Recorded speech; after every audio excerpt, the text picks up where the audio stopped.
Hi. Hi, Sarah. We're so glad to welcome you into our congregational family today. It's a bit surreal to actually be at this moment to finally realize my vision for a project that I thought long and hard of bringing to our congregation. I wanted to unite us in Jewish learning at a time when everybody feels isolated, when we're not able to gather in person. So I wanted everybody to get a gift from us in the mail, and I wanted to help people to not feel out of touch. So building on our adult education theme this year of Back to the Basics, your book ignited in me a sense of bringing it all together and connecting to people. So thank you. It's one thing to have a vision, and it's another thing to be surrounded by the people who help to make it happen. We had a congregant of many years who preceded my being a part of the community, who impacted so much of the core basis of who we are as a congregation. I'm told that Sadie Schneider of blessed memory centered so much of her enthusiasm around learning, and she made sure that creative learning opportunities were available to all.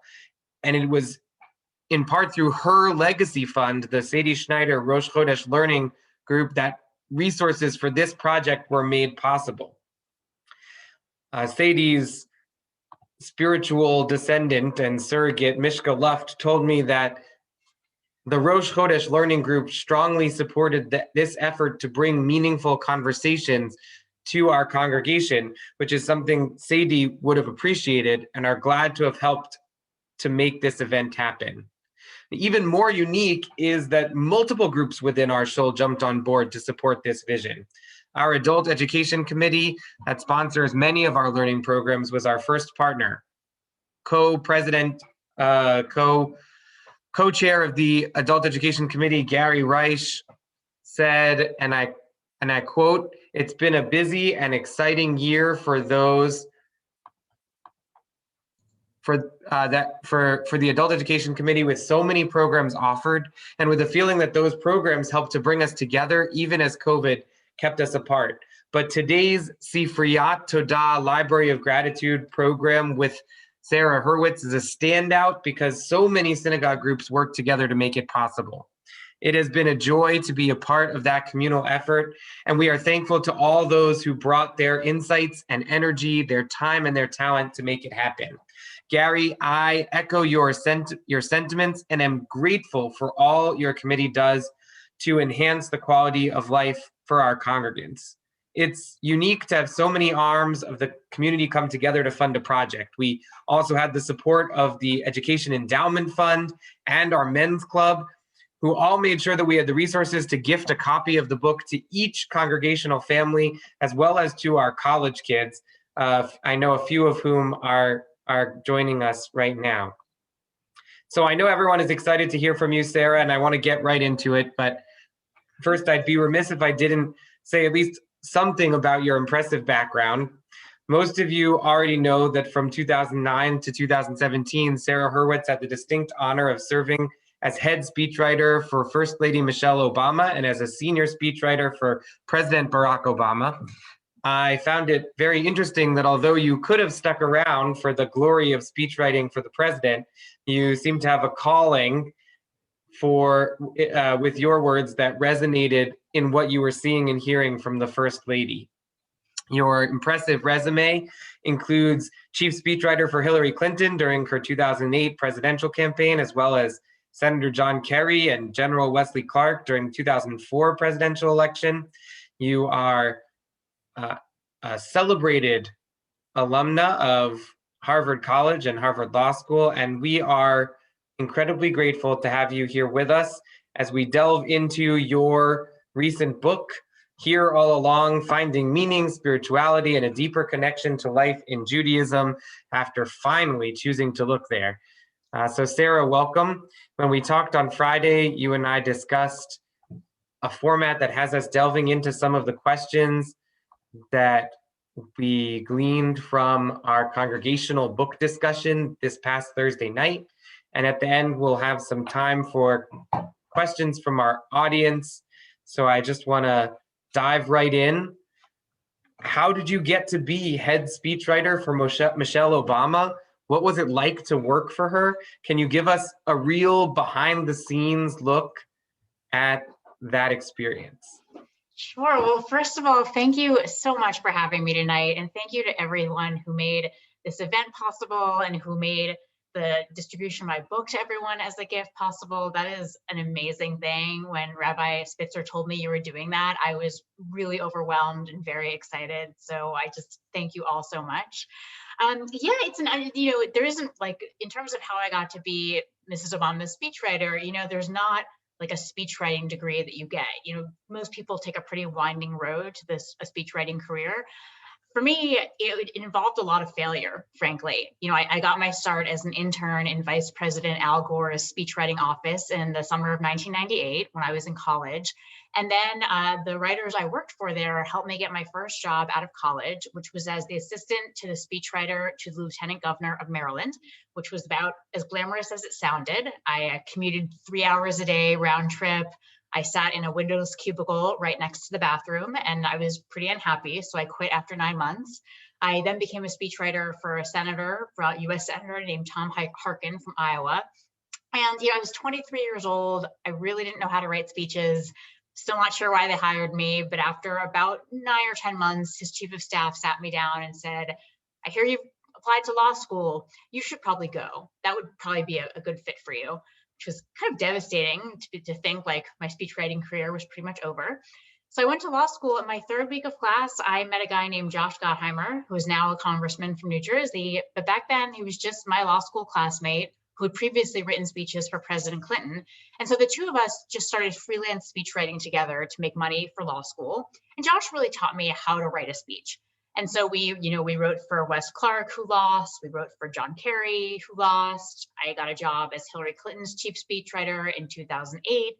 She lost. So, 2 failed jobs, 3 losing campaigns. And then I got very lucky. I got hired on the Obama campaign in 2008, and he actually won, which was new and exciting experience for me.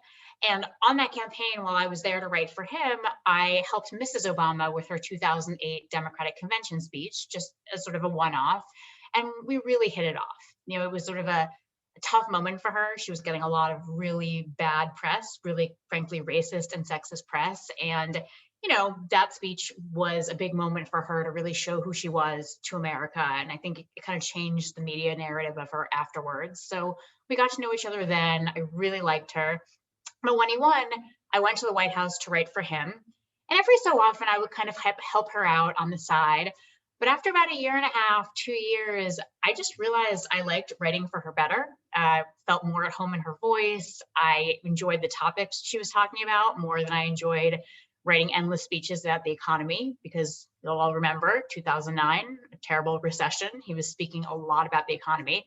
So I actually made an unusual White House career move in that I moved from writing for the president to writing for the first lady. And, in terms of how that was, they always tell you, you never have the day you think you're going to have at the White House. And I think that's a little less true for the first lady. The first spouse is not the first responder. If there is a crisis, a terrorist attack, a market crash, the president is the one who responds first. No one is looking to see what the first lady is going to say. She will kind of do, she'll echo whatever he says later on. So I think, for me, it was a little bit more laid back than writing for the president, but it was intense. Mrs. Obama knows who she is. She always knows what she wants to say. And, writing a speech for her really involved sitting down with her and just saying, like, what do you want to say here? And she would just dictate paragraph after paragraph of vivid, moving, edgy language, which I would weave into a draft. And then we would just go back and forth. She was a really intense editor. She had very, very high technical standards. So, every transition had to be perfect. The language, the flow and the structure had to just be perfectly tight and logical. So she certainly upped my game as a writer. And, I think probably my favorite part of working for her was traveling. If I asked you who is the first spouse of Ghana, Argentina, Japan, I doubt that any of you know. I do not know, but everyone knew who Michelle Obama was. No matter where in the world we went, people would be lining the streets. School children would just be like so overwhelmed to see her, so excited, crying, screaming, just they all knew her story. And it was pretty inspiring to be part of presenting this particular face of America to the world, because I think her story of someone who grew up in pretty modest circumstances, but rose to the top of her profession, I think that really resonated with a lot of people. So it was just a joy to be part of that for 8 years. That's amazing. Thank you for sharing with us. So I want to follow up with, after all of that glamour and the excitement of the travel, after leaving the White House, you decided to write a book on Judaism. What's going on with that? Yeah, it was not what my colleagues expected. I remember when at the end of the administration, when I was thinking about doing this, I sought advice from a political pundit who I knew, and I told her about this book on Judaism I wanted to write, and she said, no, no, no, no, no, no, nope. Your first book should definitely be about politics or speech writing or Michelle Obama. And then once you write that book, then you can write that weird book that no one's ever going to read. I just thought like, well, that's not very encouraging. But I knew I wanted to do this book because I grew up, maybe like some of you, I kind of had a minimal Jewish background. We did my family reluctantly dragged ourselves to the synagogue twice a year for the high holy days. I did go to Hebrew school, didn't really like it. By the time I became a bat mitzvah, I just thought like, okay, I did it. I'm done with this. There's really nothing meaningful here for me. If I want meaning or spirituality or connection, I'll just have to look elsewhere. I'm a cultural Jew, right? Or I'm a Jew by heritage, but that's not my identity. And so I pretty much stepped away after my bat mitzvah. And then fast forward 25 years later, I broke up with the guy I was dating, as I wrote my book, had a lot of time on my hands, wound up in an intro to Judaism class, was blown away by what I found. And I have to say, I found it, I was really inspired by that class and decided that I wanted to dive into learning on my own. And I found it very, very hard to learn about Judaism as an adult. There are all these great intro books that will give you the nuts and bolts, like the how to light the Shabbat candles, how to celebrate this holiday or this life cycle ritual. And that's fine. And that was very helpful to me. But I was looking for the why to. And that led me to a lot of, certainly quite excellent books. And Rabbi Spitzer, you've read them, having gone to rabbinical school. They're pretty dense. A lot of them are pretty esoteric. You have to be tremendously motivated to kind of slog through a lot of these pretty academic books. And I just kept wondering, where is the book that I need? Where's the book I'm looking for? A book that, yes, covers the basics, but more importantly, delves into the why to. Why should we do this? What is the deepest, most transformative, most exciting and inspiring and relevant wisdom that Judaism has to offer for our lives today? That was what I was interested in. So, I decided that I would write that book, after I had a lot of doubts as to whether I could do it, but people encouraged me. I got a great agent. And once I started writing it, I think I began to realize why there aren't a lot of books like this. This is a transition that is tremendously hard to translate. Judaism is not really meant to be taught in the form of a book. It's meant to be lived and learned by osmosis from birth to death, right? It's more, for many years, you just kind of live Judaism. We don't, the way we live today, where we're so kind of assimilated. We don't live in these very isolated Jewish communities where we're living a deeply Jewish life 24/7. It's a different way of being, and actually translating Judaism for folks is quite hard. Everything is hyperlinked to everything else. So you can't really talk about the holidays unless people know what the Torah says, and you can't talk about the Torah unless people know what about the Talmud and the later commentaries. And it's very hard to know where to begin. So that was definitely a challenge, but I'm glad to do it. It was a very meaningful experience for me. I definitely appreciated in reading your book the energy that you bring to it in terms of it speaks to your experience of seeking. Yes. And then you are able to bring everybody else in on your journey of finding meaningful things in Judaism. Exactly. And that starts with this transformative experience that you had on a Jewish meditation retreat, which I also related to, having myself been on a Yom Kippur silent retreat with Rabbi James Jacobson Meisels, who really an amazing experience. And that moment, that transformative moment, shaped your Judaism going forward. Well, that is such a powerful entry point. I'm a little curious to know about how it is that you ended up just going to a silent retreat. That seems like a big sort of first step. but Right. but deeper than that, I also want to know, what are other good entry points to Judaism? If it's such a lived tradition, how do you start? Yeah, it's such a great question. And I really love how you introduced that question with talking about how my book is very much an account of my seeking. And that was important to me because I am not a rabbi. I am not a scholar. I did not want to write a scholarly or rabbinical book about Judaism saying, here is an authoritative account of what Judaism is. I don't feel comfortable doing that.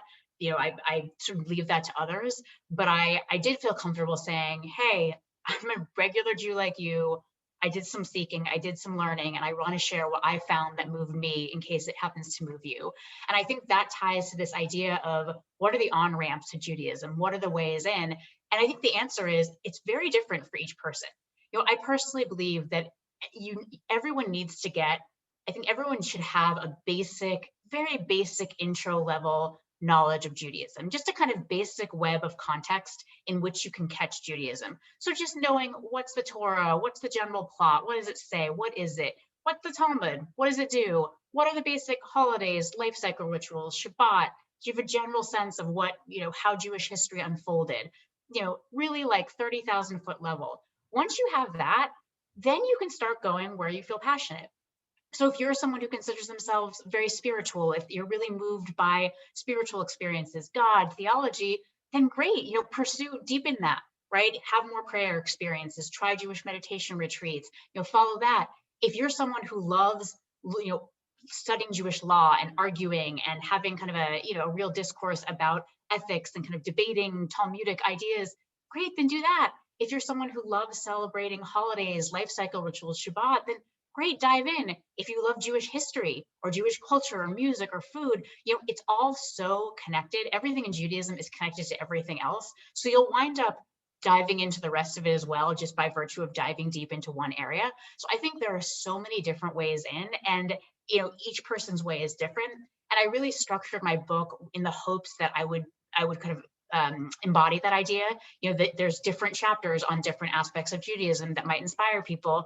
And then the appendix of my book is designed to let people kind of choose their own adventure, right? It's like, and I tried hard to not just offer books, but also websites, experiences, because not everyone learns by reading, right? People learn in different ways. And I think the key is to find a way in that reflects your own passion. Once you've got the basics, whether it's taking an intro to Judaism class, reading some good introductory books, then I think you go deep wherever your heart is sort of set on fire by Judaism. I think that's good advice. And we should always be trying to ask ourselves, what sets our hearts on fire about Judaism? What parts of this are really meaningful to me? Why am I doing this? So I want to pivot a little bit, since spirituality and this meditation retreat was such a powerful entry point to Judaism for you. I want to talk a little bit more about spirituality. It's been, wow, it's been a really tough year. Yes. And I do talk to people who are looking for spiritual connection, just connection, honestly, but also spiritual connection and comfort. And, we talk in our prayers about the word God, and certainly we read that in responsive readings. I found that Jews don't talk much about what we mean by God. A little more now than we used to. Certainly, in my own personal experience, when I started rabbinical school, we talked about God very little. By the time I ended, there was much more of a focus about talking about God, and that came up a lot in rabbinical school toward the end. You wrote in your book that many of us struggle with the idea of God. For me, part of my own theological struggle was understanding God in a post-Holocaust world, and I was just wondering if you could speak to that a little bit. Yeah, I mean, this is, I find it really strange that our response to the question of like what is God, what is the divine, is this kind of epic awkward silence. I'm it's startling how little Jews talk about God. And you're right, it's certainly more today than it was when I was growing up. It's getting better, but I think Rabbi Spitzer, you are absolutely right. It's post Holocaust. I think a theology of there is a God who is a discrete being who controls everything. It's a very tough theology. I think it's probably always been kind of tough, but post Holocaust, that gets very, very hard to sustain. And I think that a lot of Jews, they figure, well, that's the Jewish idea of God, all powerful, discrete being, probably male gendered in the sky who controls everything. And they say, well, I just can't do that. Doesn't work for me. None of the kind of justifications of it work for me. Oh, well, human beings have free will. So God didn't perpetrate the Holocaust, humans did. Well, okay, then like, what does God do all day? Oh, well, it's not clear. I mean, you get into some very complicated kind of mental gymnastics to try to make that work. And, what's unfortunate is that actually that simplistic idea of God is not actually what Judaism offers. I think if anything, something I really appreciate about Jewish theology is our incredible humility. I think that we as Jews understand that when we're talking about God, we are talking about something that is so far beyond the limits of our tiny human brains to clearly and neatly define or reduce to some dogma, right? To shrink this ineffable, infinite divine down to the tiny limits that our little minds can articulate that's actually to commit a kind of idolatry, right? It's sort of creating a God in our image that's very limited, and that's an idol. And we don't do that. Instead of dogma or ideology or definition of God, what we tend to do instead is actually we have commentary on God, right? You have thousands of years of Jewish thinkers, theologians, rabbis articulating conceptions of the divine that reflect their own understanding of Jewish tradition and their own lived experience. So, whether it's the mystics who say that God is everything, you're God, I'm God, the man on the street who asked me for $1 is God, right? This idea that we're all one, there's no barriers between us. Or Martin Buber's idea that God is what arises between two people in deep human relation, fully contemplating each other's humanity, being fully vulnerable to each other. In that moment of connection, God arises. Or, Mordecai Kaplan saying that God is the process by which we each become our highest and truest selves. I mean, these are all authentically, deeply Jewish notions of what God is, and none of them are a man in the sky who controls everything, right? There's actually a tremendous amount of complexity, and that's very Jewish. Even if you look at the way that the ancient rabbis who created the Talmud, which are the commentaries that have really been the basis of all Jewish law, in one breath, they're talking about God as like beyond all time, space, human imagination, totally transcendent. And in the next breath, they're talking about a God who's totally immanent, right here in the world with us, available for relation, your friend, you can talk to him. And they're just totally unbothered by this, right? They just go about their way, articulating wildly differing conceptions of the divine. And that's okay, because they have the humility to know that we just don't know. And, generally, the point is to try to find conceptions of God that let you connect with whatever this divine thing is that we can't quite fully articulate. For you feel God as a person. If you have to if you talk to God as a you and you feel God as a person, great, go with that. If you feel God as a force, wonderful. If you feel God in nature, great. It really, no one knows exactly what this is, nor can anyone precisely define it. So I think the key is to just, for me, the key was to kind of look into various theologies and find ones that help me connect with whatever this thing is that I sense in the world. And that leads me to what I think is the second part of this. Theology is one part of it. That's helpful. It's sort of a roadmap that gestures to different ideas. I also think experience is quite important. I think, for me, as Rabbi Spitzer mentioned, this silent Jewish meditation retreat was this incredible spiritual experience. I wrote about it in my book. That was transformative. It helped me touch into something that I just hadn't been aware was there. I think all of us have had experiences that you could consider spiritual, whether or not you do, or whether or not you connect into the divine. Whether it's, Rabbi Art Green has a wonderful way of talking about this, which I quote in my book. The moment your first child was born, the moment your parent takes their last breath, when you're out in nature, or when you're swept away by a piece of art or music. I think all of us have had moments that feel transcendent. And if you actually look at Jewish theology, a lot of these Jewish theologians are locating the divine in moments like that. So, for me, I think the key is for us to just get out of this almost childish, simplistic conception that God is a man in the sky who controls everything. It's not what Judaism says. We're actually incredibly sophisticated and diverse and complex in our theology. And I wish more Jews knew that, because I see so many Jews looking everywhere for spirituality except for Judaism. Buddhism, Burning Man, drugs, crystals, astrology. It's like they just think they have to look elsewhere, not realizing that we have so much to offer right here in Judaism that is, I think, a lot more sophisticated than a lot of that stuff that they're pursuing. So I wish that we, instead of having this epic outward silence about Judaism, I really wish we would talk more about God. Yeah. How do you think, is it just a matter of exposing people more to a diversity of ideas about Jewish spirituality?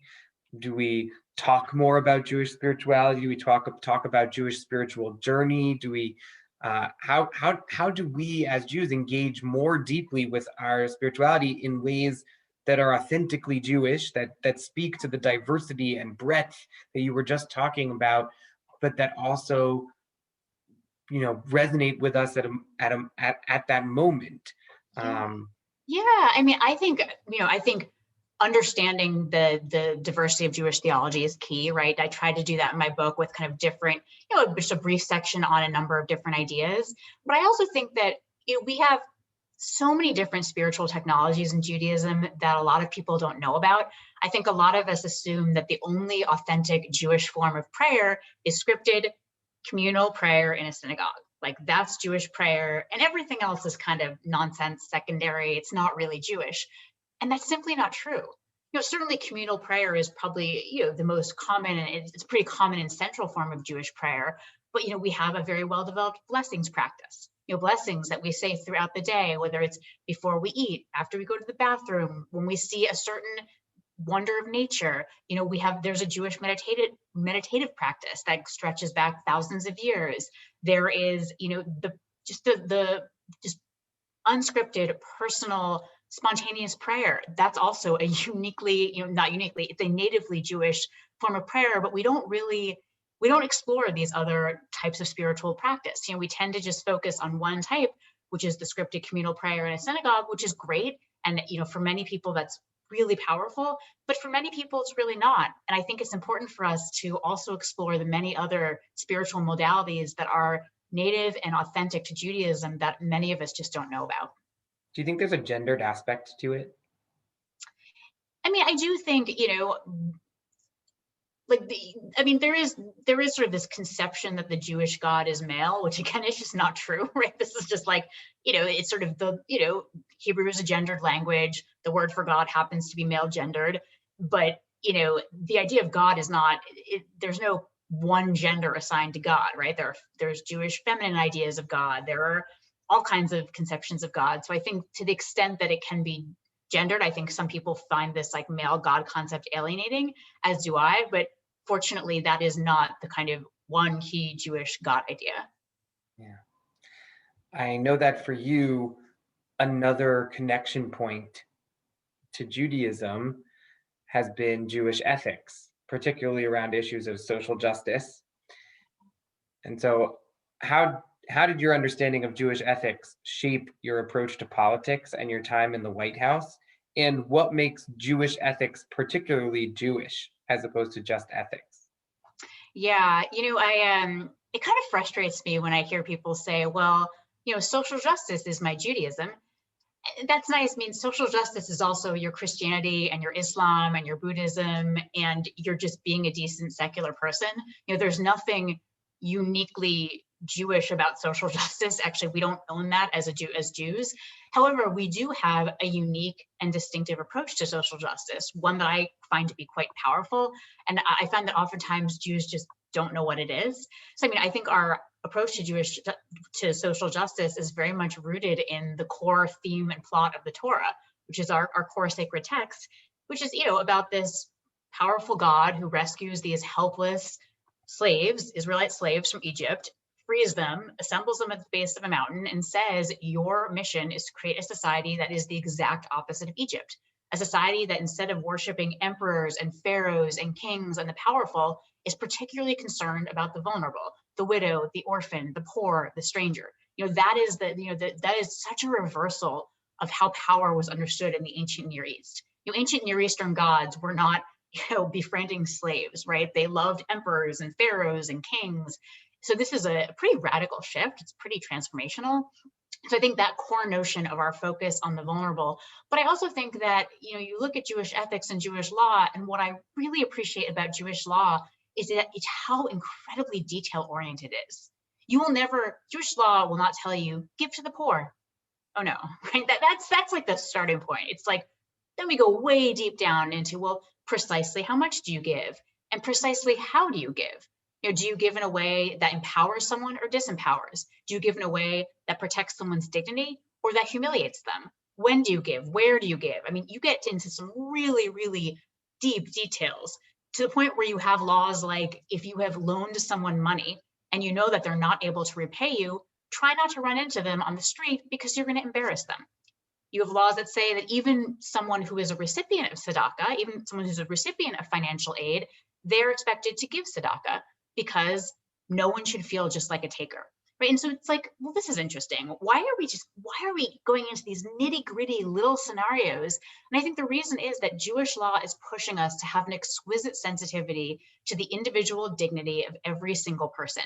It is really pushing us to just carefully and finely consider how our actions might affect each individual person we encounter. That's why you're going through all these different scenarios of what could possibly happen. So when I hear people saying that, well, Christianity is a religion of love, but Judaism is a religion of law. I mean, what an ignorant thing to say. Jewish law is the way that we embody and manifest and reflect love, right? When I'm being told, when you know someone can't repay the loan you have given them, don't run into them in the street. That's a way of showing love for them. That's a way of saying, you know what, I care about that person. I'm not going to humiliate them. So, for me, this sort of Jewish social justice ethic is very much preoccupied with the dignity and humanity of every single human being. And so I appreciate all of the various Jewish laws that take us into the weeds on that. And I think there is a unique and distinctive Jewish approach to social justice. Yeah, I couldn't agree with that more. Did your understanding of Jewish ethics shape your approach to politics and your time in the White House? Yeah, it did. If anything, I really, the core idea, Jewish idea that we're all created in the image of the divine, that we are all, as Jewish tradition, as paraphrased by Rabbi Yitzhak Greenberg, beautifully puts it, we're each infinitely worthy, can't put a price on human life. We are all equal. No one is better or worse than anyone else. And we're each unique. There's no one else like us on this planet. I think I came to realize as I was learning about Judaism when I was in the White House that every speech I was writing was essentially articulating those points. That's what the Obamas were constantly saying about, whoever they were writing about or speaking about, they were articulating that every person is unique and infinitely worthy and equal to everyone else. And so many of their policies kind of centered around those core values. So to me, it was less about changing how, Judaism didn't change my values. It did help me better articulate and deepen and root my values into Jewish learning and ethics. So if anything, it helped me sort of better articulate the values that I'd already been working towards. Judaism and politics are clearly very connected for you, but a lot of people believe that Judaism shouldn't be political, that rabbis shouldn't talk about politics in their sermons, that Jewish organizations should try to avoid sensitive political issues or coming down on one side or another side that might be seen as partisan. What do you think about that? Well, I think it's when people say, well, there shouldn't be politics in the synagogue or no politics from the Bema. I mean, I just wonder, like, have they read the Torah? This is a tremendously political document. The Torah is basically a polemic against the power structures of the ancient Near East, right? It is basically saying to these ancient, Israelites, free, basically like fugitive slaves. It's saying to them, you need to upend all of the old power structures in the ancient Near East.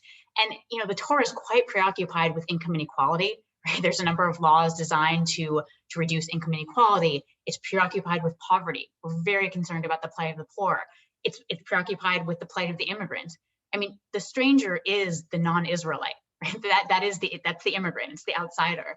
So to say, oh well, we can't talk about politics. I mean, then you're going to have to start editing out a lot of the Torah, right? This is sort of inherent in our core founding document. That said, I don't think that we should necessarily be partisan in a sense that like, oh, let's going to endorse some particular party or candidate. I think there are nonprofit rules and things like that. I think there are certainly lines. I also think that Jewish law is vast and deep and complicated. So to say that Jewish law says X about healthcare or immigration or the economy, you can't do that, right? Like actually you can make arguments on all sides of just about every policy issue. So I don't think Judaism speaks with one distinct voice about various political or policy issues. But I do think that we're required to engage with them because they're so fundamental to our core text. And finally, I do think that while there's certainly a number of arguments that you can make about policy, I think when it comes to our most core fundamental moral values, I do think Judaism has something to say about cruelty, about lying, about malicious lying, about corruption, about deliberate abuse of the vulnerable. I think Judaism does have a pretty strong and clear and unambiguous view of those things, which is to be firmly against them. So I certainly think Judaism can speak to fundamental moral issues, but I do think on policy can speak in many different voices, but I think it does have to speak. I think to say that Judaism shouldn't be political, I'm not quite sure how that would work. I think that would require kind of ignoring a lot of our most fundamental text, and I don't think that's what we should do. Yeah. We've been talking about aspects of Judaism that resonated deeply with you, but what about aspects of Judaism that didn't resonate as much?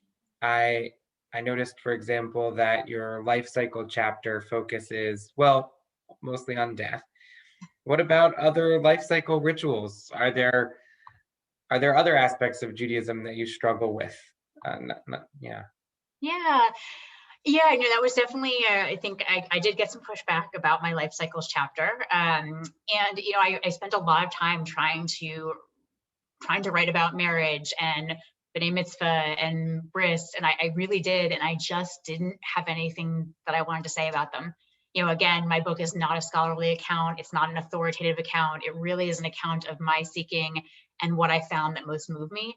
And those transitions, they're so important and so beautiful and so powerful, but I just didn't have, personal experience with them. And I just didn't have much to say. And I think in some ways, those are the aspects of Judaism that I connect to a little bit less. I think that, in general, unfortunately, like synagogues today, they are kind of structured around families with kids or couples. Like they're not really particularly well tailored to single people, which is what I am. And, it's not to make a general statement, some are great. I don't want to overly generalize, but I think that's tough. So I think for me, connecting to that aspect of Judaism is tough. But people often ask me, well, what about the gender dynamics in Judaism? Like, how do you deal with that as a modern feminist? And I'm always taken aback by that question, because in the Judaism that 90% of American Jewish communities are practicing, there are no gender distinctions. Right? Women are rabbis. Women take part in every part of the ceremony. They read Torah. I have never encountered some sort of distinction because I'm a woman. That really is only in Orthodoxy, which is 10% of American Jews. So to me, I think oftentimes people, they take Orthodoxy as like, oh, that's the legitimate Judaism, and everyone else is kind of doing some sort of knockoff version of it. And that's not true at all, right? Like Orthodoxy is a modern invention.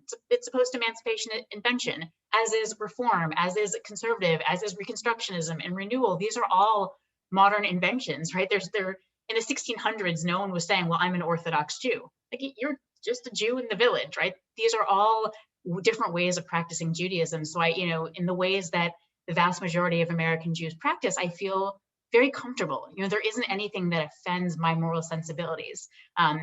It's very including of LGBTQ people. It's very inclusive of women.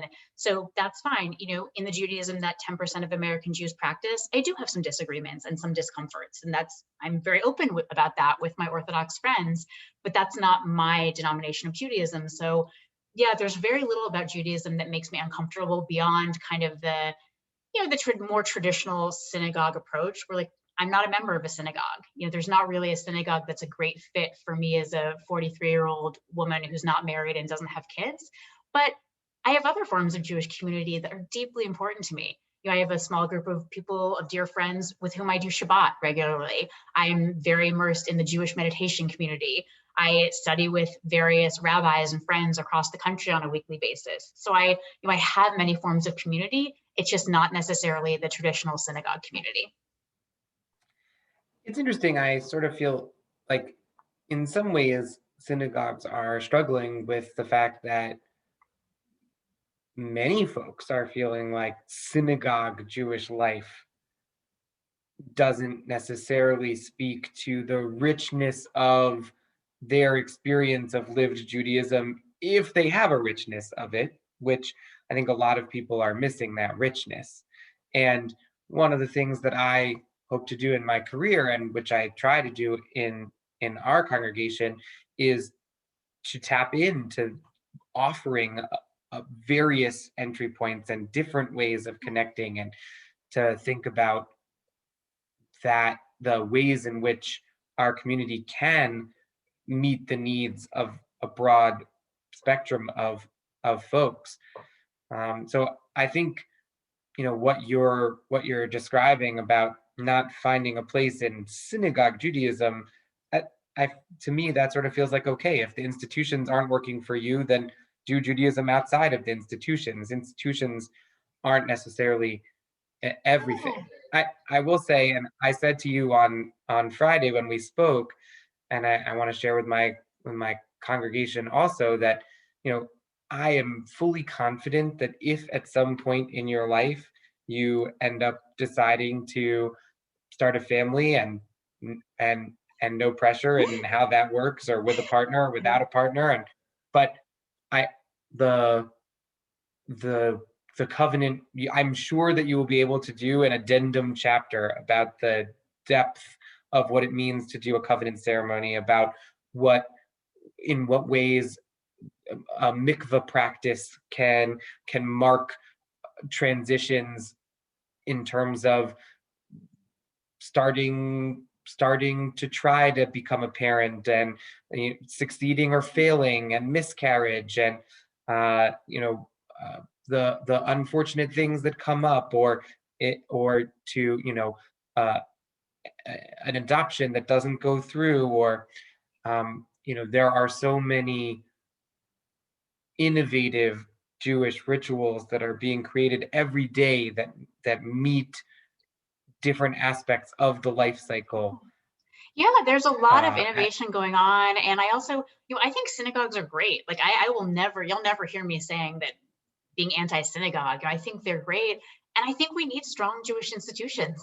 I really, I'm so passionate about institutions because we need it, right? We don't practice Judaism alone, scattered to the winds, right? We need to come together and actually have these strong communities. And I think synagogues are great communities for some people. And for those who they don't work for, I would hope they find other institutions. I think that's really key, because kind of trying to do like the you do you Judaism out in the ether, I'm a little skeptical of that.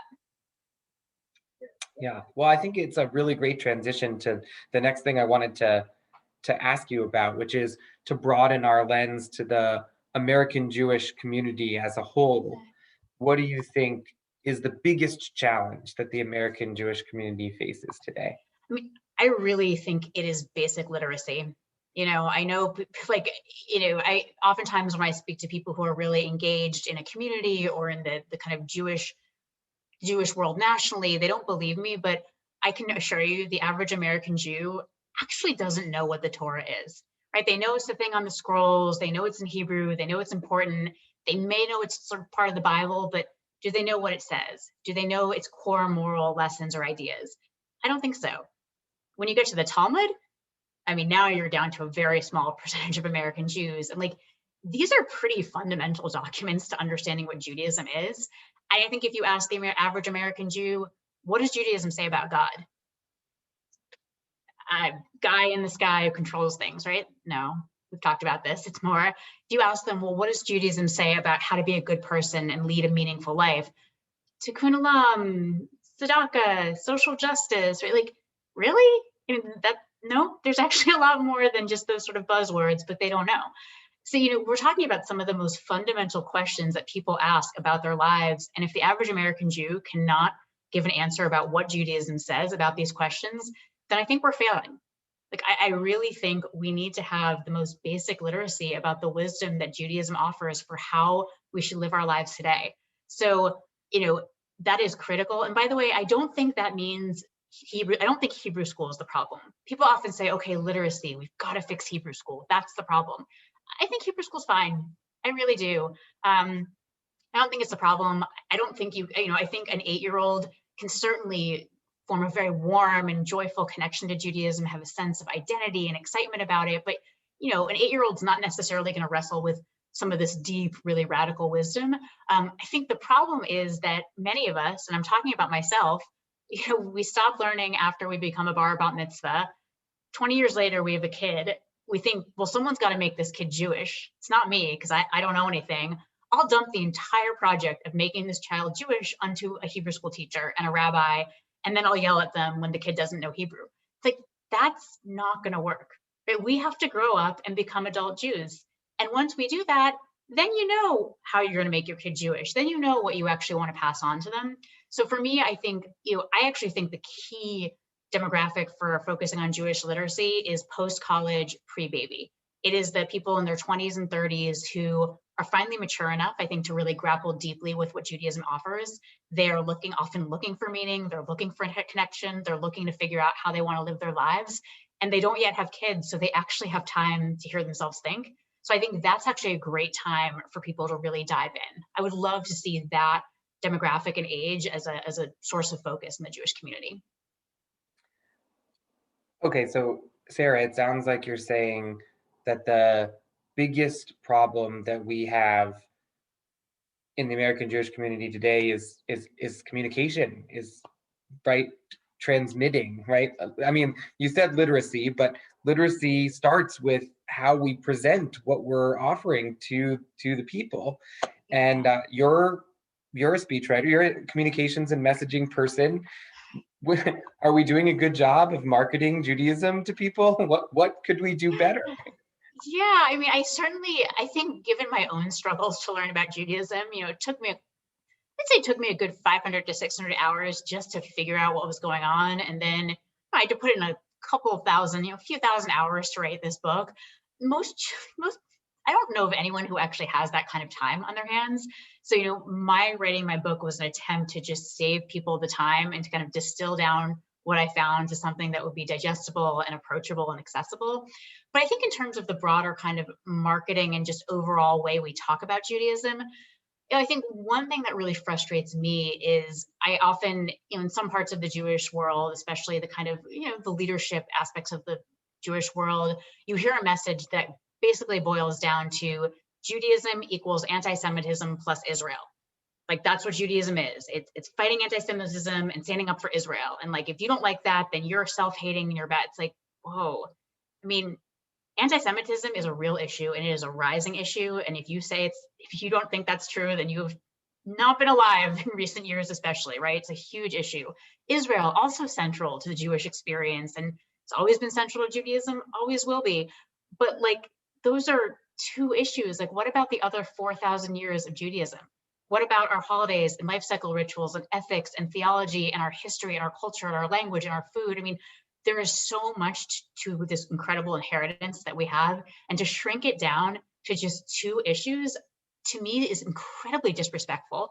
It's such a diminishment of this extraordinary and vast and powerful tradition that we have. So instead of Judaism equals anti-Semitism plus Israel, I would like a message more like Judaism equals 4,000 years of crowdsourced wisdom from millions of brilliant people about how to be a good person and lead a worthy life and find profound spiritual meaning and connection. Right? That's the kind of message I would like, a very positive message about what Judaism offers in terms of how we live our lives today, because it offers so much. And I just could be wrong on this, but I just don't think the average American Jew goes to bed at night worrying about anti-Semitism or Israel. I don't. I think they go to bed at night worrying about their kids, their parents, their health, their job, their finances, their loneliness, their depression, their lack of meaning, whatever it is, all of which Judaism has so much to say. Judaism has so much to offer on all of these basic life things that we go to bed at night worrying about. And I wish more Jews knew that. So I think that's more of the message I would want to see. Yeah. So we're getting close to the end of the time that we've allotted for our conversation. And we're going to open it up to the audience for questions. And I think the way that's going to go, that's going to work is, if you have a question, type it into the chat, and our co-chair of our adult ed committee, Gary, is going to be reading through them, and we'll ask the questions from the chat. And so if you have a question that you've been thinking about, that you've been holding on to, now's the time. Dump the questions into the chat. I do have a couple of extra questions so that I can add some in, but we really want to hear from you. But before we turn it over to our congregation, I wanted to hear a little bit more about your experience in the White House. Can you tell us your craziest White House war story?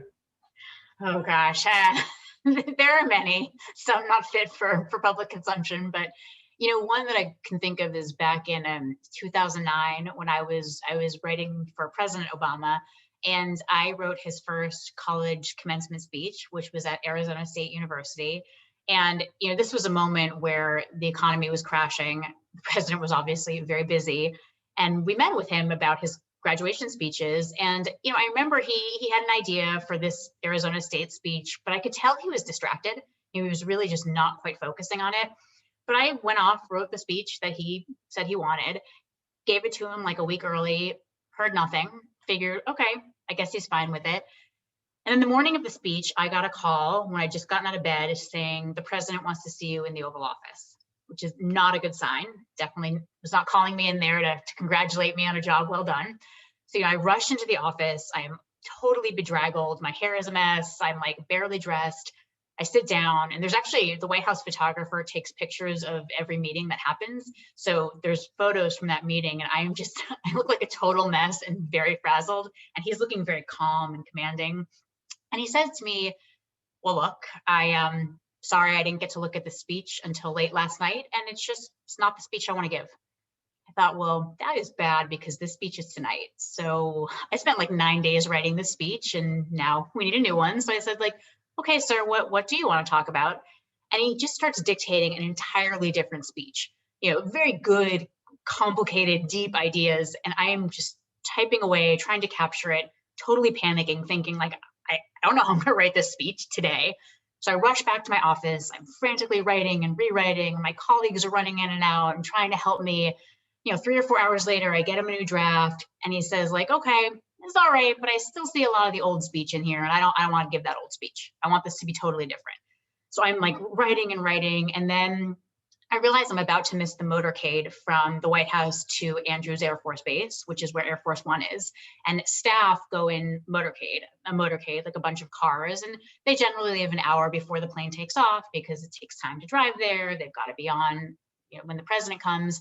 So I called the schedulers and I said, guys, I need more time. Like, I'm about to miss the motorcade. And they said, don't worry, we'll get you on the helicopter on Marine One with the president. and he leaves 10 minutes before the plane takes off. So that bought me like 45 minutes. So I'm typing away, finally time to leave. I'm like walking across the White House lawn with my laptop in one hand, papers everywhere. We get into the helicopter. I'm like hunched over. It's very tiny inside Marine One, very cramped. Like my knees were almost touching President Obama, which felt a little bit too intimate. And I felt like I was kind of just trying to hunch over and write the speech.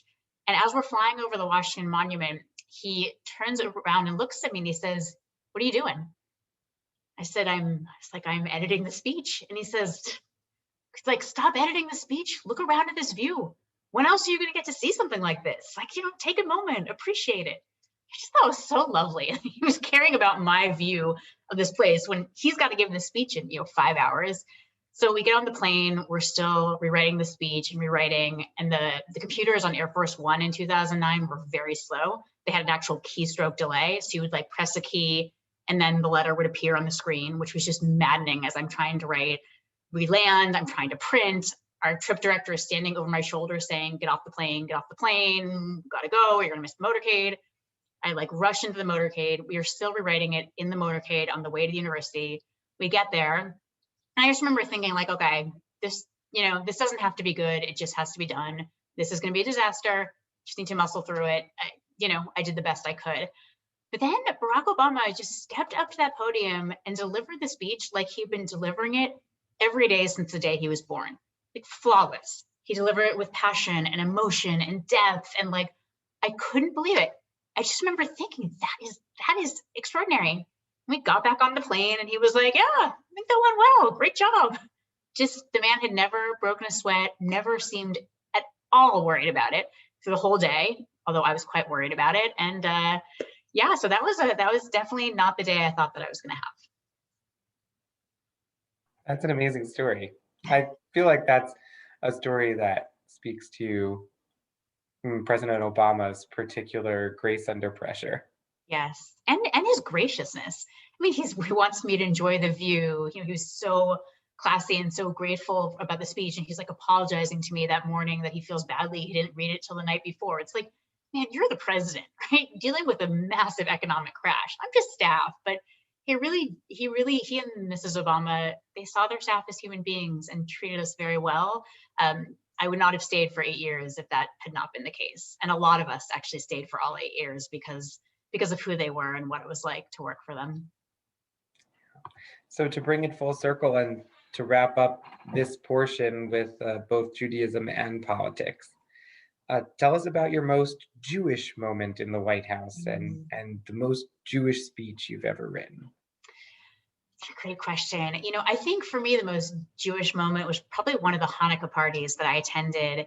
And, at one point at this party, about 600 Jews in the East Wing of the White House, and they were in the Red Room and the Blue Room and the East Room, it's packed in there. And at one point, everyone just started singing Rock of Ages, Ma'asor, in Hebrew, just singing this, 600 Jews singing in Hebrew in the East Wing of the White House. And it's like, my parents would never have imagined this, let alone like my grandparents or great grandparents. That it was just such an extraordinary moment to think like, my God, I am in the White House surrounded by Jews singing a song in Hebrew. Like, how extraordinary is that? So that was a really special Jewish moment. I think probably the most Jewish speech was Mrs. Obama's final college commencement speech, which was at the City College of New York, which, when I heard that she was doing this speech, I was very moved because when my great grandparents first came to America from Eastern Europe, they settled in New York City. And my great grandmother was very excited because New York City had the city college system, which educated women, educated Jews, and it educated people with no money. And they had 5 daughters and they had no money and they were Jews. And so she just thought like, my God, maybe my girls can get an education in America. But then her family actually left New York, moved to Massachusetts, and they didn't have a similar system. So my grandmother, who was one of those 5 daughters, she never got to go to college. And she was this like very passionate Roosevelt Democrat. And she wanted to go to college. She wanted to go to law school. She wanted to be a lawyer and she wanted to go into politics. Like those were her dreams. And it was amazing to me that just 2 generations later, I am rolling up to the City College of New York with the first African-American First Lady of the United States, This is, I have gone to college, I've gone to law school, I'm a lawyer, and I'm working in politics. All the dreams that my grandmother never got to fulfill, that I got to fulfill. And I'm looking out on this generation of striving, dreaming immigrants. Students at City College of New York, they speak 100 languages. They're from 150 different nationalities. It is such an extraordinary group of young people. And I just thought, like, 2 generations ago, so many Jews were sitting in these seats. And this is the same immigrant American striving story today. And I just thought, like, what a way to come full circle, to listen to Mrs. Obama tell these young people that, immigrants have always made our country great, that our diversity has always been our greatest strength. I felt a tremendous sense of pride to be part of that moment. Thank you. Thank you so much. And thank you so much for spending the time to have this conversation with us. I'm going to add a spotlight of a co-chair of our Adult Education Committee. And Gary's going to read some of the questions that we have in the chat and ask them, and we'll bring more voices into this conversation. Thank you, Rabbi. Sarah, good evening. It's such a pleasure to have you here. Thank you. Before we get started, we've already had a few comments about the Sadie Schneider Rosh Hodesh Learning Fund. And so it seems appropriate that the first comment that we received in the chat was from Steve Kramer, who really says, "Love you, Sadie, you are fondly remembered." But getting down to business, I'll start reading through the questions that we've received. And the first one came up during the discussion about Jewish education, and it has to do with the potential for Hillel programs in higher education to meet some of that need. And I wonder if you have an opinion about that.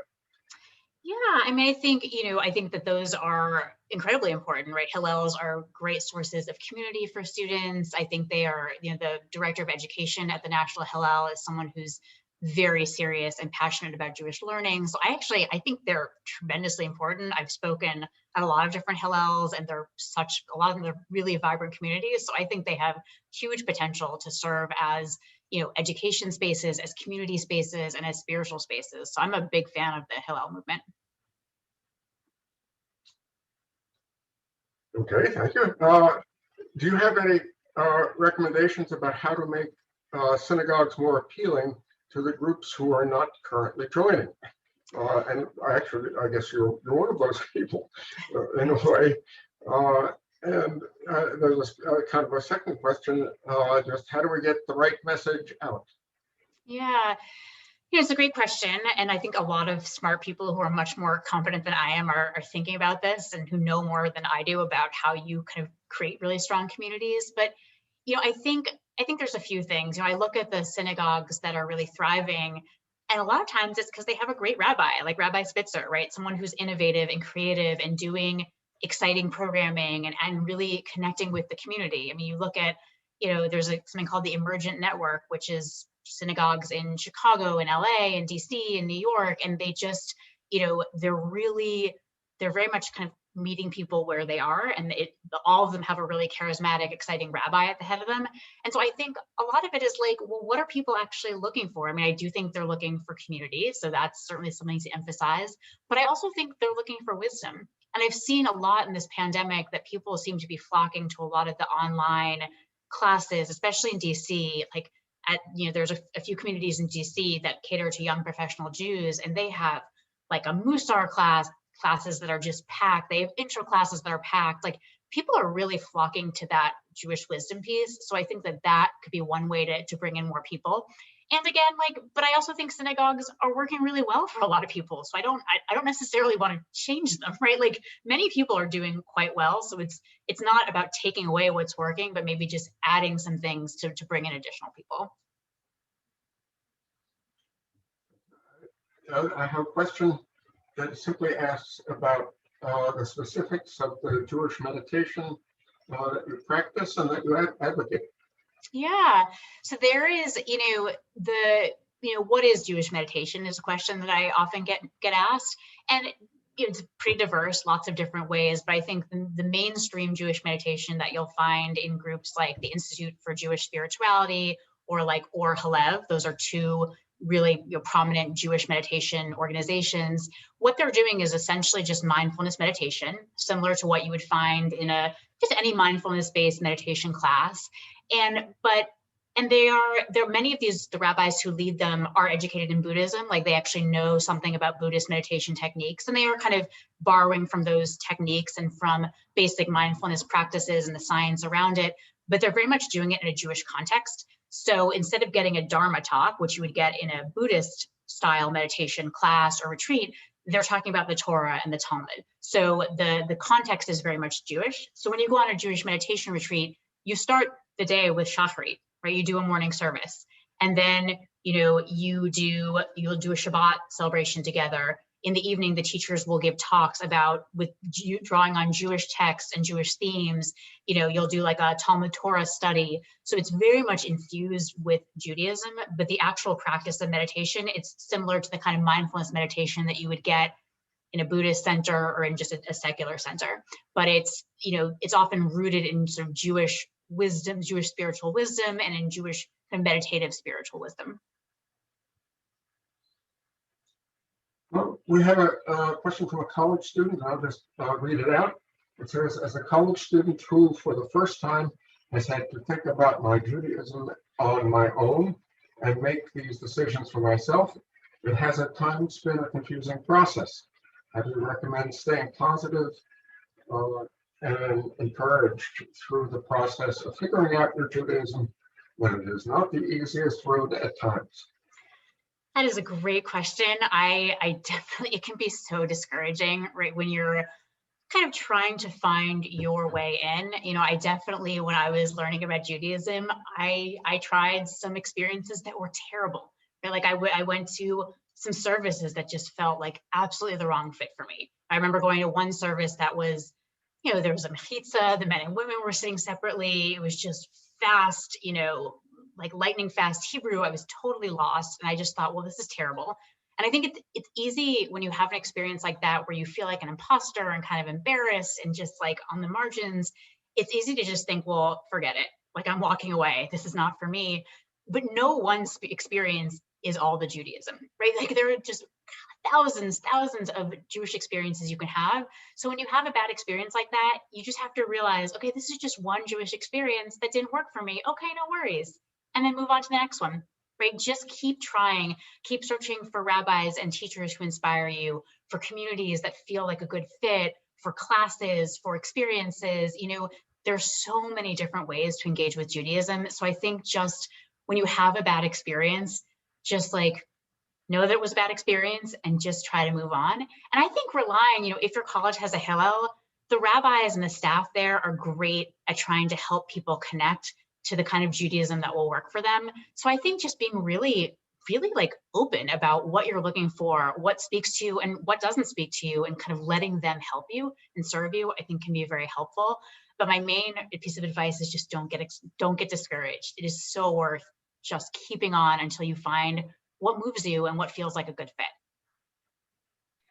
I guess I just want to jump in to add that I feel that a really big part of it is the relationships that you form as you seek. So Sarah just talked about the fact that Hillel professionals are trained to be guiding you in your self-realization and figuring out what works for you, but they are also trained in, at least ideally, in making relationships with people and in connecting to them and in talking about Torah over coffee. And I know that that's been really hard this year, especially, but I hope that as we return to the next normal, that there's opportunities to really deepen the relationships and to find the people that really inspire you and the rabbis that really connect you to the way of practicing Judaism that works for you. And you always have your home rabbi also. Speaking about discussing Torah over coffee, we have a Torah question. How do we deal with a Torah that says homosexuality is an abomination without rationalizing it away? Do you see the Torah as applying to a particular culture or something that is forever reinterpretable. Sarah, you're muted. There we go. Sorry, the host had to let me unmute. So, I think that I think the answer to this question is the same answer to the question of, well, how did we deal with a Torah that said an eye for an eye, a tooth for a tooth? How did we deal with a Torah that said that we absolutely must stone our wayward and rebellious son? How do we deal with a Torah that said that when someone breaks Shabbat, you stone them? It's not ambiguous. Those weren't metaphors. Like, that was a clear, unambiguous language about what we were supposed to do. And what ancient rabbis did 2,000 years ago is they reinterpreted it. Ancient rabbis said, no, not an eye for an eye. What that means is that if you take out my eye, you have to compensate me monetarily. That's what it means. Guys, they were reinterpreting it because they found it morally repugnant. That's Jewish tradition. Right? That's Jewish tradition. And I know I have many deeply Orthodox friends who go through incredible mental contortions to tell me, no, they were just finding the true meaning. They weren't. No, they weren't. They were reinterpreting it because it was morally repugnant to them, because it was an older document and they were in a different time, right? And that's what we've continued to do for 2,500 years. So it is, when I see Jewish communities who are determined to freeze themselves in time in the 17th century, that's not a traditional move, that's a radical move, right? Jewish tradition is about the constant reinterpretation of our core texts. So I think we do with homosexuality exactly what we did with an eye for an eye and stoning your wayward and rebellious son and killing people for not observing Shabbat. We reinterpret it in light of the most core fundamental idea that every single one of us is created in the image of the divine. And that's the lens through which we have to see every aspect of the Torah, right? And things that do not make it through that lens, we reinterpret.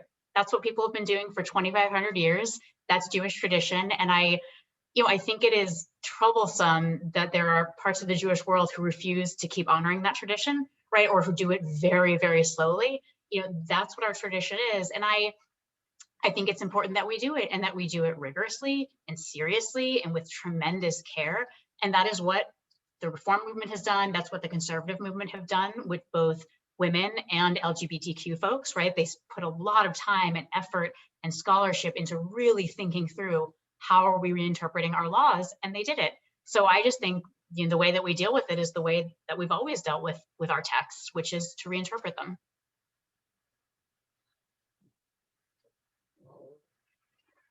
Do you have any thoughts about what changes in Jewish prayer practice might make them more meaningful and accessible? It's a great question. Our liturgy is not our most accessible work. And something that I've been struck by is that, you hear I hear my friends in like the Reform conservative movement kind of grumbling a little bit about, oh, I don't love services. But as I've spent a lot of time with my Orthodox and even ultra-Orthodox friends, like they also grumble about prayer, which is sort of interesting. Like there's also kind of davening, I don't know. Like, this seems to be kind of a universal issue. And I am not a big fan of the throw it away and make up new stuff. That is absolutely not my sensibility. I think we've been handed this tremendous gift, this heirloom, this just inheritance. I don't like I don't like it when people are like, oh, let's throw that away and buy some new shiny plastic thing to replace it. I think the key is that we have to actually understand what these prayers are saying or could be saying it. And there's a lot of ways to actually really interpret these prayers and understand them. They're not meant to be read literally. They're meant to be read more like poems and metaphors, but it takes a fair amount of learning, unfortunately, to really kind of understand some of the depth and the richness that our Siddur offers. So, I don't know exactly how to present that in a way that's meaningful and accessible. I mean, that's a pretty big burden on rabbis, but I do think it's helpful. And I do appreciate when rabbis, instead of just kind of going through the liturgy, they might offer just a small interpretation, just a small intention, just something to infuse a little bit of new life, new meaning into the prayer. So an example is a rabbi who once was talking about the Hashkivenu prayer, which is part of the evening liturgy, which, at a Kabbalat Shabbat service, you will say that as part of the evening service. And, this is a prayer that asks God, where we ask God to lay over us a canopy of peace. But the word for canopy is sukkah, right? So it's weird that we even translate it because we all know what a sukkah is. It's this fragile open air structure that really provides almost no protection. And it's strange that that's what we're asking for. Why not an underground bunker? Why not a castle? Why not something sturdy that we can be at peace in? And I think the spiritual lesson of this prayer is like, no, we're asking to be at peace even amidst the storms and the winds and the rains of our lives. It's a beautiful idea, right? It's just a beautiful little notion. And I think when she gave that little piece of guidance before the prayer, that prayer opened up to me. That prayer had a new depth of meaning for me. So I think it's about us taking the time to do that. And I think a lot of rabbis do that really well. A lot of prayer leaders do that really well. So this is not a novel idea on my part. I've seen this done really beautifully. And I think that can be an effective practice to make scripted communal prayer more helpful, more accessible. And I also think, just as I said before, doing more with the other prayer modalities that we have, because we really do have other, whether it's the blessings practice, whether it's meditation, whether it's, frankly, study. Study is considered a form of Jewish worship. That is considered a Jewish spiritual practice. And many people, including myself, find profound spiritual connection in studying. And I think so often we frame that as an intellectual practice, and that's a mistake. I think that we need to understand that that can be worship. And so I think for those who find spiritual connection there, I think we should kind of honor that and recognize that more. So we had another question about Hillel. Was the Harvard Hillel a positive experience for you? So, it's funny. I went freshman year, I went once to the Hillel, and, I just felt very out of my element. It felt like all the students there had gone to camp together. And, I think it was a Shabbat dinner, and they're like washing their hands without soap with pitchers. And I was like, what is that? I had never seen the hand washing ritual, and everyone knew the blessings and I didn't. And I just felt like, wow, I do not fit in here. Like I'm a bad Jew. Like I'm actually not, like, I don't want people to know how bad I am at this. Like I felt very kind of ashamed, and I never went back. That was my one experience. And I'm sure that I can't really blame the Hillel for that, right? Students are kind of going to do what they're going to do. And a lot of students did know each other from camp and from other experiences. But I think it's important for students like me, I almost think there should be some table where you walk in where it just says like, hey, new to Judaism, or been here before, but don't, have you been Jewish your whole life, but don't really know anything? Like, hey, welcome, you're in the right place. Something to make students like me maybe feel a little bit more welcome. But I didn't have a great experience back then. It's too bad, because the Harvard Hillel is a wonderful institution. I have many friends who actually were quite involved in Hillel, and it was really meaningful for them. So I feel like I probably missed out on a lot, but that was just my experience with it. I'm just tossing a comment myself. I think it's not unusual for people to have a not entirely positive experience in early Jewish education, and then find that the college experience doesn't really quite do it for them. But it doesn't quite go away either. And then somehow the spark is reignited when you become an adult. It's hard for me to identify what it is that rekindles that little spark. Yeah, I think I've been doing a lot of work with some organizations that reach out to young professional Jews here in Washington, D.C., where I live, and I am seeing so many of them just really excited by classes, right? By classes on, they're excited about Musar classes, which are classes about cultivating various character traits. They're excited about classes about God, classes on Jewish ethics. Like they're kind of getting excited. And then once they've taken a class, then the rabbi will say to them like, oh, do you want to come to our Torah study group? Or we're going to do an evening event about this thing. And then it's like, oh, we're going to try to do a Seder online. Do you want to join? Right? I'm sort of seeing people come in many ways through like classes and kind of events and wisdom stuff. So I do think that post-college, pre-kids age is a really, really ripe one for getting people. Because you're right. I think, childhood and college might not be the time that people get in, but adulthood, early adulthood can be a really, really fertile time for that. We have a couple of sort of political questions. Do you think that having the current Jewish presence in the White House will create any changes in the anti-Semitic atmosphere in the U.S.? Oh, what a great question. Well, needless to say, I'm delighted that the second gentleman is Jewish. I think that's really exciting and historic. You know, I don't know if that in and of itself will change the atmosphere. I mean, I think it is helpful to have a president who, you know, is not engaging in a bigotry or prejudice of any kind. You know, I think what some Jews maybe fail to understand is that white supremacists and neo-Nazis, you know, you generally don't hear them saying, well, I love immigrants, but I hate Jews. Or like, I love Black people, but I hate Muslims, right? That's not how the deal works, right? They hate all minorities.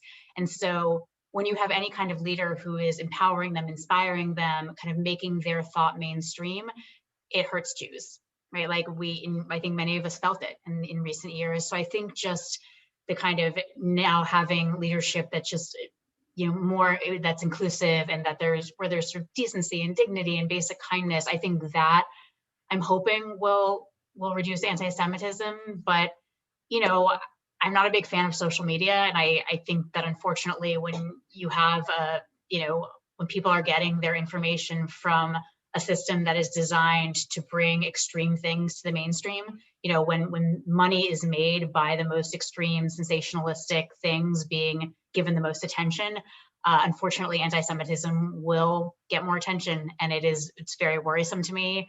I really hope that there's going to be increased regulation of social media platforms, because they are really out of control right now and have done tremendous damage both to our democracy and, you know, sadly to, you know, in terms of the loss of hundreds of thousands of human lives. So I'm hoping, I think that reining in those social media platforms combined with, you know, hopefully political leadership that's, you know, a little bit less inflaming of prejudice will help.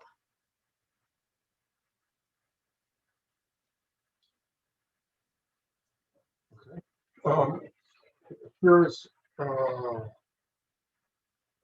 sort of political question. Isn't it legitimate to say Trumpism is in large measure an anti-Torah, anti-Judeo-Christian, and unethical and immoral, such as its attitude toward immigrants when living with a stranger is such a major thrust in the Torah? Yes, I think would be my answer to that question. Yeah, I think that's fair.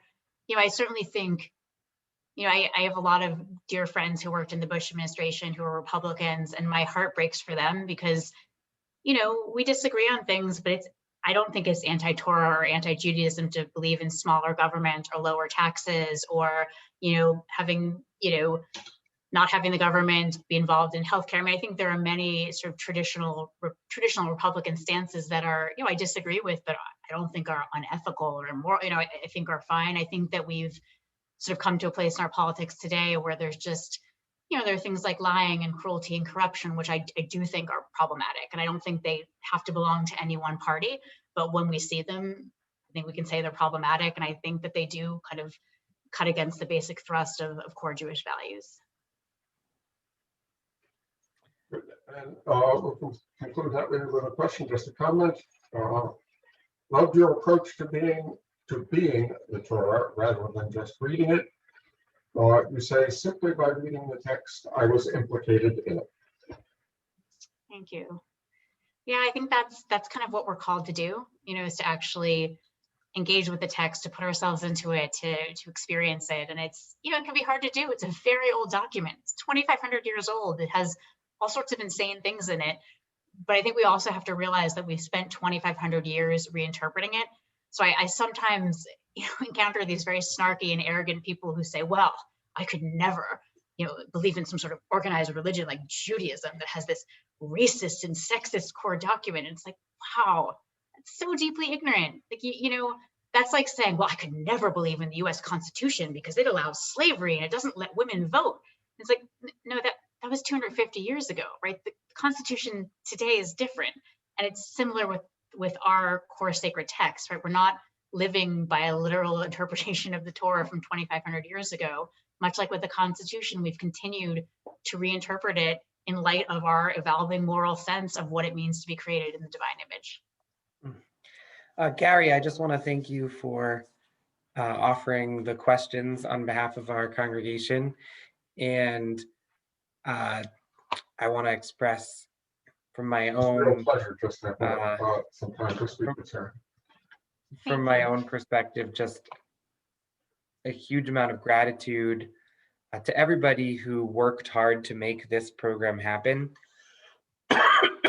And especially to you, Sarah, for joining us and for presenting such a dynamic and rich approach to Judaism that is at a accessible level, but isn't at a beginner level, that takes that sort of basics approach to Judaism and says, but the basics are really meaningful and deep, and there's more depth to explore.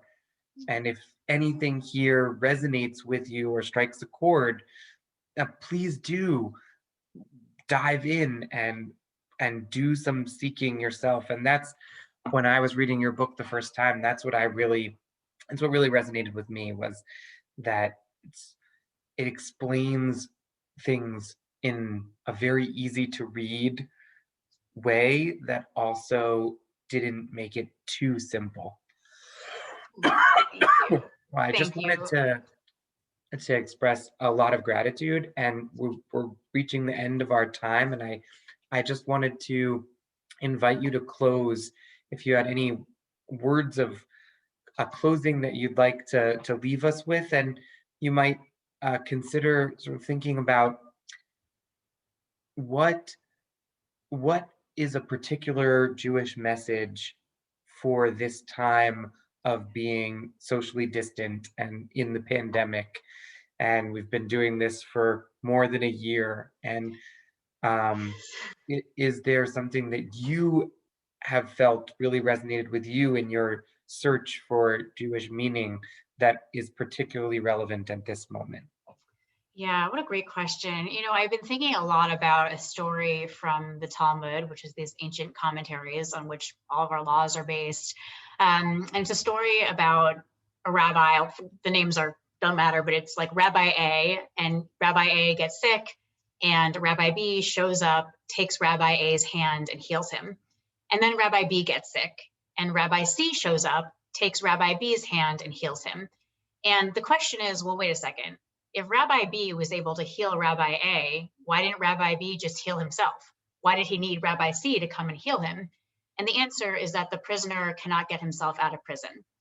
I think that's a really powerful story, because I think in this pandemic, so many of us kind of feel like Rabbi B, right? Where we're trying to reach out and help the Rabbi A's who are suffering, but we really are struggling as well. And we kind of need the Rabbi C's of the world to reach out and grab our hands and heal us.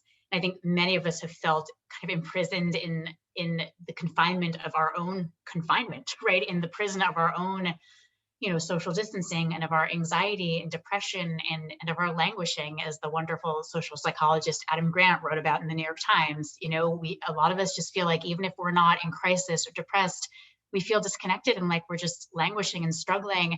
And I think that, the whole Jewish idea of chesed, or loving kindness, is very much about showing presence to others.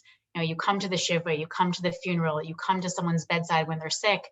We can't do that in person now, but I do think that we can still show presence however it's possible, whether it's outdoor, mask, socially distanced engagements, whether it's phone or Zoom, or being on this event, being in the Zoom room tonight. We have ways of showing our presence and reaching out and of asking others for that help. So I think that Jewish focus on finding ways to be present with others, especially in times of need, just feels so relevant and important right now. So I'm grateful that you all just took the time to be present tonight and to show up. This has been a total joy. Rabbi Spitzer, thank you. You've been a joy to be in conversation with, and just to everyone who sponsored this event and giving my books to the congregation. That is incredibly generous, and it means a lot to me. So thank you for having me.